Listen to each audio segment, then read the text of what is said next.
Kalau aku bisa nebak password HP kamu, sulap nggak? So there is no way aku bisa tahu passwordnya. Oh my god, kok bisa?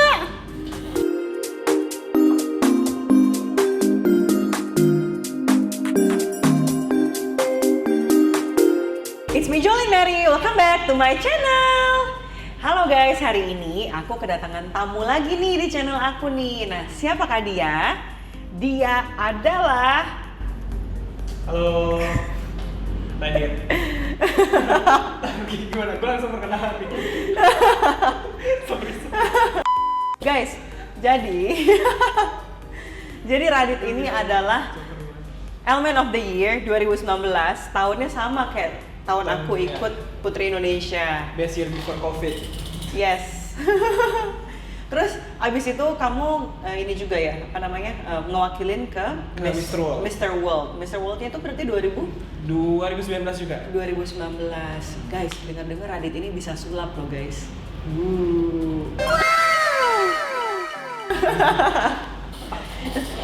By the way Radit sekarang tuh berarti S1.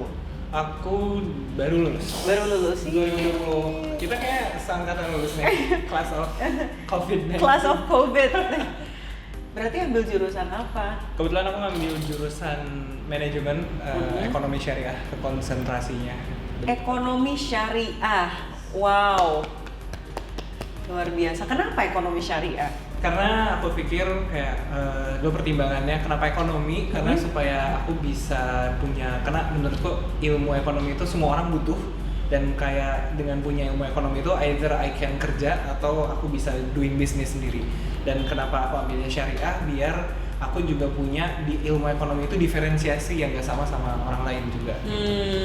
Jadi lebih komplit. Jadi very very specific ya, because you really like the thing. Dan memang di situ ada opportunity dan untuk membuat beda dari yang lain, karena kan kalau yang biasa-biasa sudah banyak. Yes, sudah banyak sekali. Dan itu dia.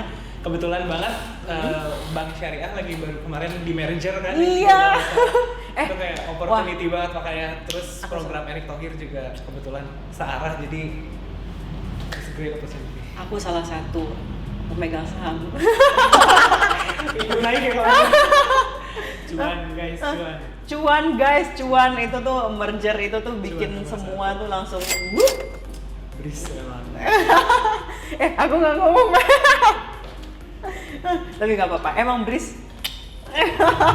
Radit, aku mau tanya dong tentang Mr. World. Oke, jadi bagaimana rasanya Radit itu mewakili Indonesia di ajang pageant internasional? Well, sebetulnya menurut aku itu sesuatu yang in my life gak pernah kepikiran bakal ke situ arahnya. Dan kayak posisinya dulu aku cuma kayak mahasiswa biasa aja sih, sebenarnya di kampus yang anak organisasi segala macam. Terus kebetulan ikut elemen, yang mana dia kan nyarinya health influencer waktu itu, jadi nggak ada yang kayak harus pageant, dan aku sendiri nggak tahu istilah pageant itu sendiri sampai I join the elemen gitu. Dan pas bisa dapat kesempatan yang luar biasa itu, I'm very grateful gitu. I feel like an athlete yang mewakili Indonesia di ajang kayak Olympics internasional gitu. Dan yang paling berkesan banget sampai sekarang tuh pas ajang itu aku bisa dipanggil bukan nama aku tapi Indonesia gitu. Jadi I represent 250 juta penduduk Indonesia, dan my behavior semuanya bisa konservatif dan mewakili negara Indonesia supaya bisa baik di mata internasional. Luar biasa. Memang itulah rasanya ketika benar-benar ya kita dipanggil di atas panggung bukan dengan nama kita tapi Indonesia. So we are Indonesia. So we are Indonesia, dan memang wah itu tuh aku sampai merinding deh. Tiba-tiba kayak langsung pas kamu tadi cerita itu aku juga langsung ke flashback waktu pas aku di Miss Internasional, because that's the exact same feeling yang aku dapat di sana. Terus ini lanjut lagi nih, aku mau tanya nih, kalau kamu dulu tuh, kalau aku kan waktu pas berangkat itu kan persiapan ada tim apa segala macam gitu. Kalau kamu sendiri persiapannya kayak gimana sih? Well, sejujurnya kalau boleh cerita, persiapannya cukup bisa dibilang mendadak, karena waktu itu tepatnya 8 Juli, kebetulan aku lagi ulang tahun, terus tiba-tiba nggak tahu nih orang-orang elemen iseng mungkin ya, bercandaan mereka kayak gitu, tiba-tiba ngasih tahu, jadi kamu akan kita kirim ke Mr. World dan posisinya kayak itu 3 minggu lagi, hamin 3 minggu, dan posisinya jangan dulu dikasih tahu siapa-siapa karena lisensinya belum dipegang. Jadi benar-benar itu tapi dalam waktu yang 3 minggu yang dimiliki itu benar-benar semua dilakuin dan dibantuin sama tim Element, segala macam persiapan, bikin video, cari net cost. Dan waktu itu kan aku bukan model segala macam, aku nggak tahu cara jalan yang benar, nggak tahu istilahnya harus pose gimana, kayak kaku banget. Jadi semua benar-benar di training, terus undang orang-orang pageant yang dari Indo expertise mereka bisa kasih share apapun yang mereka bisa share sehingga aku bisa belajar gitu, dan itu helps banget. Dan kebetulan challenge-nya adalah selain dari waktu yang 3 minggu doang buat persiapan, tapi juga Mr. World itu Indonesia udah nggak pernah ngirim 10 tahun. Indonesia nggak pernah ngirim sebelumnya. Jadi kayak nggak ada contohnya. Kita kayak kalau kadang-kadang kan kita bisa nanya yang Mr. World tahun sebelumnya. Cuman ini kayak udah nggak pernah ngirim selama 10 tahun. Jadi kayak nggak ada contohnya gimana, nobody to ask gitu. Jadi benar-benar trial and error sendiri, dan syukur alhamdulillah bisa dapat placement juga. Gila, aduh. Aku tuh seneng banget tau kalau misalkan ngobrol-ngobrol sama orang-orang tuh yang memang punya semangat juang dan juga punya semangat untuk mengharumkan nama Indonesia di kancah internasional. Jadi makanya dari tadi tuh aku sangat-sangat memperhatikan and very focus on everything what he said. Kita lanjut ya. Kita mau tanya-tanya lagi nih sama Adit. Karena aku benar-benar kepo sekali mengenai Mr. World ini. Kalau waktu pada saat di sana kemarin itu berarti berangkat sendiri atau ada tim? Kalau aku ya, ini aku. Kalau aku disupport memang dengan beberapa tim yang berangkat ke sana. Itu jadi ada tim aku, kemudian ada tim dari yayasan juga. Terus kemudian ada beberapa lah yang memang ikut ke sana. Kalau dari Radit sendiri bagaimana? Kalau untuk aku waktu pas Mr. World sih berangkat sendiri, karantina sendiri. So there are no team yang ikut ke sana gitu. Cuman pas di hari H-nya, di hari tampilnya sama ya Hamin satunya baru ada yang datang buat nonton. Dan tapi untuk dari segi karantina segala macamnya by monitor, jadi kayak misalkan ada harus bikin video, terus kayak aku agak sedikit sibuk di sana, jadi aku kirimin datanya ke Indonesia dan they create the video, they make the video, itu kirim balik terus bisa post segala macam. Jadi ya I think sih supportive enough. Jadi menurutku dengan resource yang seminim mungkin bisa how to push it buat bisa achieve setinggi mungkin gitu. To the maximum level ya. Wah, luar biasa. Tapi kamu ada nggak rasa kayak yang kalau misalkan orang kan ada beberapa typical of person yang memang kalau nggak ada yang ngebantuin atau ngeliatin di venue itu kayak gitu. Dan kamu ada rasa-rasa kayak gitu? Feeling a bit loneliness mungkin ya. Karena pas kebetulan Mr. World kan karantinanya boleh dibilang untuk male pageant paling lama, dia 3 minggu karantinanya. 3 minggu ya? 3 minggu gitu. Terus I cannot speak Indonesia, speak bahasa ya, nggak bisa ngomong bahasa di sana.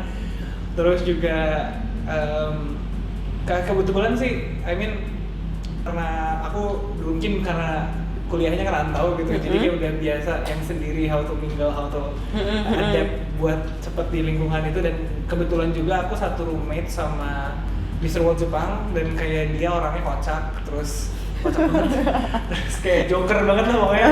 Jadi kayak aku juga betah, nggak pressure, nggak beban gitu, jadi enjoy aja gitu sebenarnya. Cuman kalau ditanya kesepian atau gimana sih, I think minim banget.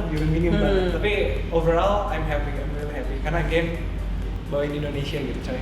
Karena kamu juga enjoy ngerasa dengan adanya keberadaan dari teman-teman ini, and then you enjoy their presence juga di situ, jadi ngerasa santai aja. Itu rasanya nggak kayak kompetisi loh sebenarnya. Jadi beneran kayak kalau aku bilang ada orang-orang kayak kan kalau pemilihan internasional tuh kadang best of the nationalnya baru buat dikirim internasional kan. So I can ketemu orang yang mungkin probably the best man in their country gitu, dan dikumpulin semua 42 orang, 42 negara, dan aku bisa temenan sama mereka semua. Itu kan kayak huge networking juga gitu. Amazing. Jadi benar-benar ya, I have bro around the world gitu. Keren banget sih. Kita mau bertanya lagi. Tadi aku udah nanya siapa yang ikut, udah. Terus mungkin dari sisi bawaan kali ya. Kamu bawa apa aja sih di sana? bawaan Bawaan diri ya. Maksudnya persiapannya kalau misalkan di aku kan kayak ada national costume, itu pasti udah standarnya pageant banget lah ya. National kostumnya pasti gede ribet gitu. Gede ribet. Enggak sih, kalau aku sih nggak ribet ya, karena memang in Miss International mereka udah kasih standarisasi yang memang harus kita ikutin gitu. Dan itu I can safely say aku sangat-sangat bangga banget aku mengenakan national costume aku kemarin, yang buat juga Kak Diana, Yuling, semuanya they are the best dan bisa menghasilkan national costume yang luar biasa. Itu tuh banget, dapat banget di hati aku. Nah, kalau misalkan dari Radit sendiri tuh bawaannya apa aja di sana? Di sana tuh ada kompetisi apa aja sih? Karena jujur aku nggak kebayang. Nggak kebayang. So when they told us about Mr. World, Miss Julia Morley bilang itu kayak mereka cari yang jack of all trades. Jadi Mr. World itu dia banyak kompetisi-kompetisi lain di dalam kompetisinya itu sendiri. Jadi ada challenge-nya. Ada kayak talent challenge-nya, terus ada extreme sport challenge, ada sport challenge itu dibedain. Terus ada juga aku lupa banyak challenge gitu. Dan yang aku persiapin itu gimana caranya bisa menangin challenge itu gitu. Dan kayak waktu itu strateginya adalah karena fisik orang Indonesia memang tidak segede orang-orang bule dan kemampuan fisiknya juga kalah jauh dibandingkan orang-orang African gitu. Jadi yang kita push mana yang kira-kira kita bisa, kita push di situ gitu. Waktu itu persiapannya adalah di talent. Aku main sulap, main magic di situ. Jadi gimana caranya aku bisa bawain magic ini dan menangin di push di talent challenge ini. Oh, terus satu lagi ada juga social media challenge. Jadi kayak pokoknya ada beberapa challenge gitu dan di situ buat kayak fast track buat bisa dapat placement. Maksudnya social media challenge tuh kayak gimana ya? Mereka mereka ada satu platform aplikasi kalau nggak salah namanya Mobstar. Itu jadi kayak ya kita bikin konten post di sana, terus lihat likes-nya, terus komennya gimana, responnya gitu. Dan orang-orang kalau mau vote di sana juga they have to download the Mobstar dan they can vote. Kayak like and macam gitu. I see. Tapi selain si challenge itu ada challenge lain which is swimsuit, is that correct? Ada nggak? Nggak ada. Kalau nggak ada. Miss World nggak ada. Oh, oke. Miss World nggak ada.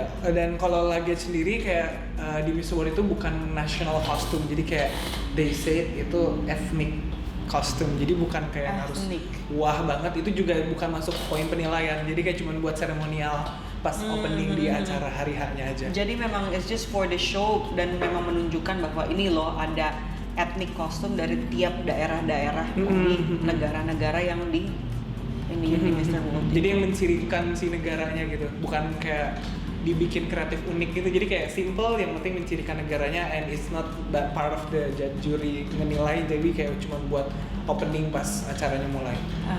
I see. Aku mau tanya-tanya mengenai pengalaman yang selama karantina kamu di sana. Sure. Oke. Ada nggak pengalaman menarik atau tidak terlupakan yang memang kamu tuh bener-bener sampai sekarang very very memorable? Banyak banget sih. Kayak gak mungkin bisa dilupain gitu. Cuman if I have to pick one, itu kehebohan dan kegilaan si teman-temannya sih yang paling aku nggak bisa lupain. Waktu itu ada kayak orang, dia Mr. World Ghana, dia kayak bikin slogan itu kayak Wakanda Forever, Wakanda. Jadi kayak di bis joget-joget, terus sampai tempat joget-joget, nari-nari joget, terus kayak udah kayak party starter gitu deh. Gitu, terus kayak semuanya mingle macam itu kayak dimanapun, kapanpun selama itu bisa joget, nyanyi itu dilakuin gitu. Jadi kayak nggak kerasa.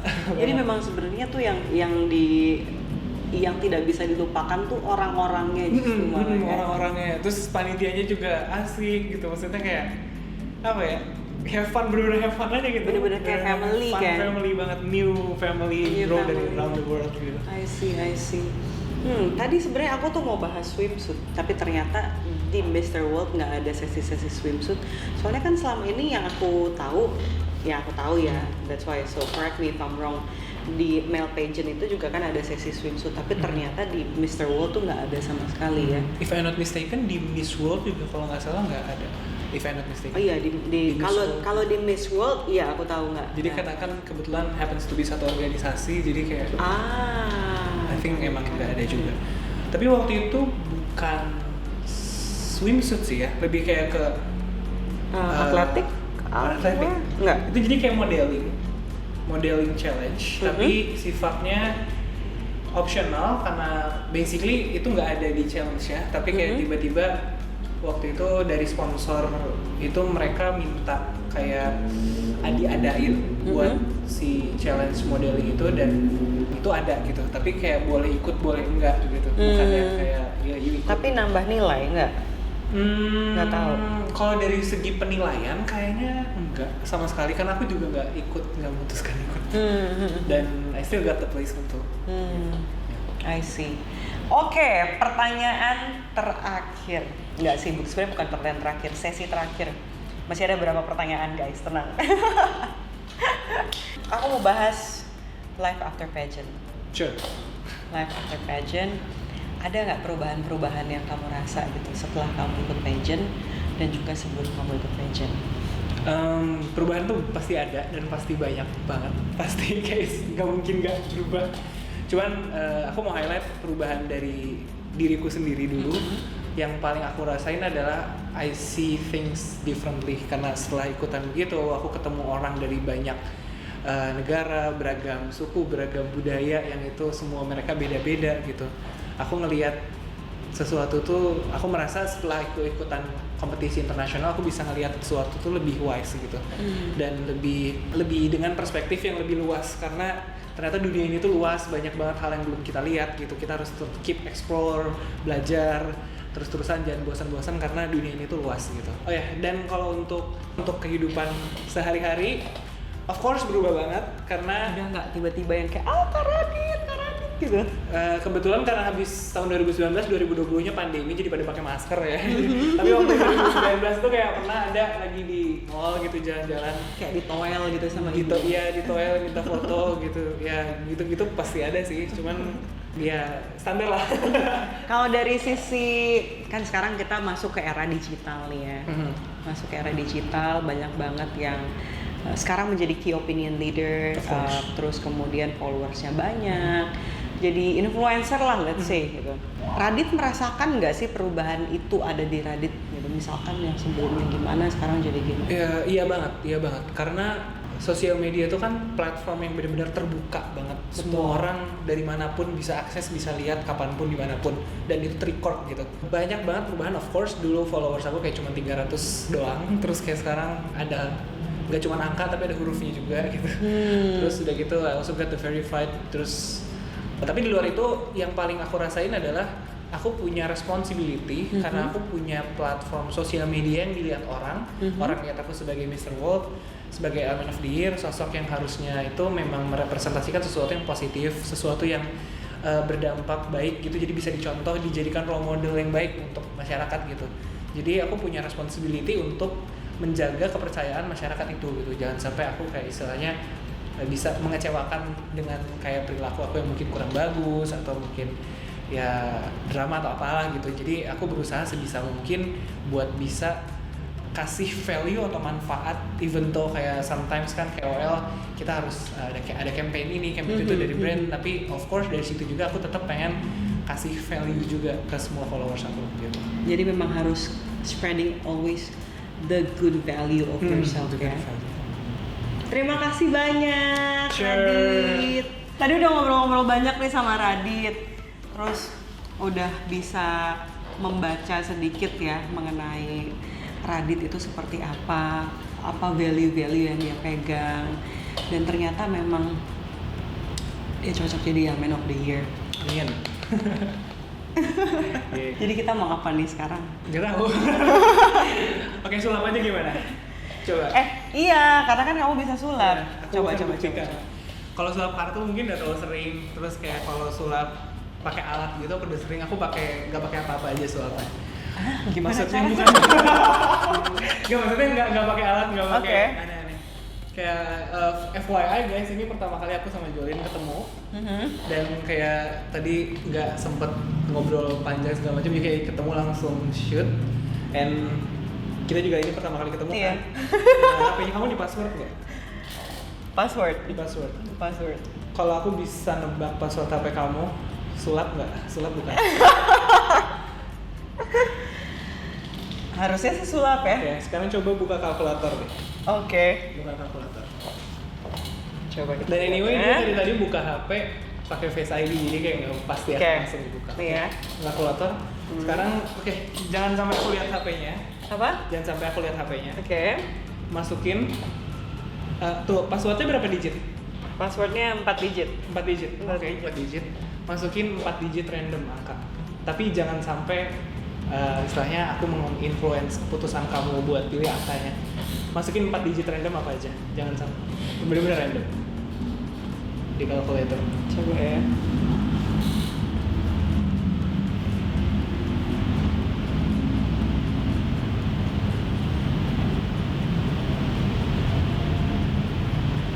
Oke. Oke, sekarang ditambah Mhm. password HP-nya. Aduh, kok aku jadi lupa password HP aku ya? Oke. Oke, Tambah. password HP-nya. Oke. Oke, sama dengan? Oke. Nah. Oke, may I take a look? Lihat hasilnya. Oke. So, aku baru pertama kali ketemu kamu. Kita nggak pernah ketemu. Aku Nggak juga nggak pernah. tahu HP kamu apa. Gak pernah. Oke, so dan angkanya random ya? Aku Iya, nggak iya, iya. influence kamu ya angkanya. So there is no way aku bisa tahu password. Hmm. Kecuali aku tahu angka yang kau pilih. Setuju? Iya, setuju. Oke, sekarang kita coba ya. Ini kita lock ya. Dan aku nggak bisa buka karena Face ID aku nggak masuk. Lo aku sebutin nggak passwordnya? Coba, ya. go ahead. Oke. Digit 1.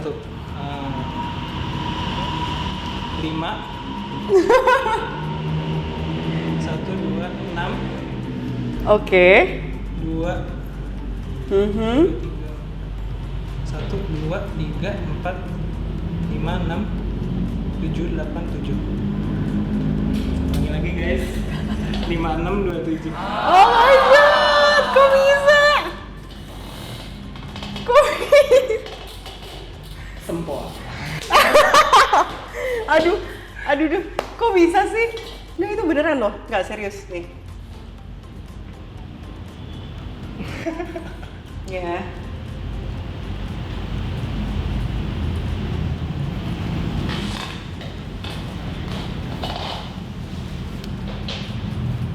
Yeay. It's Radit on my channel.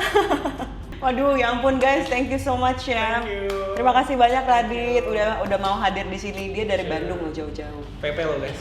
PP lo guys. Luar biasa, ya ampun.